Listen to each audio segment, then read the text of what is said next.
Just জীবনে একটা ভুল করছো, আমাকে বিয়ে করে ফেলছো, বিকজ আমি তো তোমার জন্য পারফেক্ট না।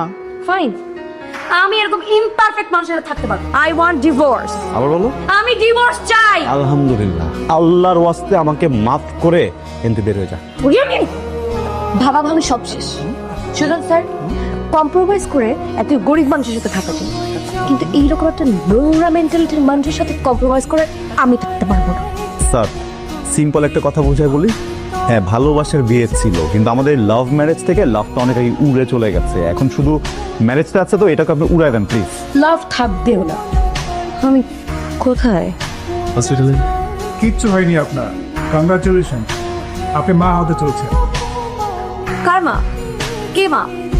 আরে কার মাকে এই উল্টা অর্ডার প্রশ্ন করতেছো তুমি বোকা? তুমি মা, তোমার পেটের ভিতরে বাবু হচ্ছে, আমি বাবা হতে চলেছি। একটু আগে ডিভোর্স পেপারে সাইন করে আসছি, আমি মা হতে চলছি মানে? আর আশ্চর্য কথাবার্তা। প্লিজ, এটা একটা হসপিটাল, আপনার একটা সুসংবাদের ব্যাপার। ডিসিশন কি নেবেন না নেবেন এটা বাসায় গিয়ে নিতে পারেন। তুমি আমাকে তোমার এই চেহারাটা আর কোনোদিন দেখাবা না।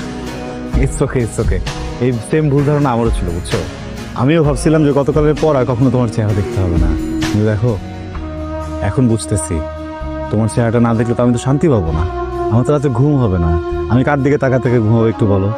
আর তুমি যে বাসা থেকে চলে যাবা, তুমি তো একা একা যাবা না, সাথে করে তো পেটের ভিতরে আমার বাবুটাকে নিয়ে যাবা, এটা তো আমি হতে দিব না, বুঝছো না শোনা? তুমি তোমার এই মুখ দিয়ে বলছিলে না আমাকে ডিভোর্স দিবা, এখন যদি তুমি তোমার মুখ দিয়ে আমাকে বলো যে তুমি একদম বদলায় যাবা, ভালো মানুষ হয়ে যাবা, তুমি তোমার এই জিব্বা দিয়ে পুরো বাসা যেটা ক্লিন করবা, তারপরেও আমি তোমার সাথে সংসার করতেছি না। দেখুন, আপনি তো ম্যারিড, আমরা চাইলেই আপনার অ্যাব্রেশনটা করতেই পারি, কিন্তু এখানে আইনি কিছু জটিলতা আছে।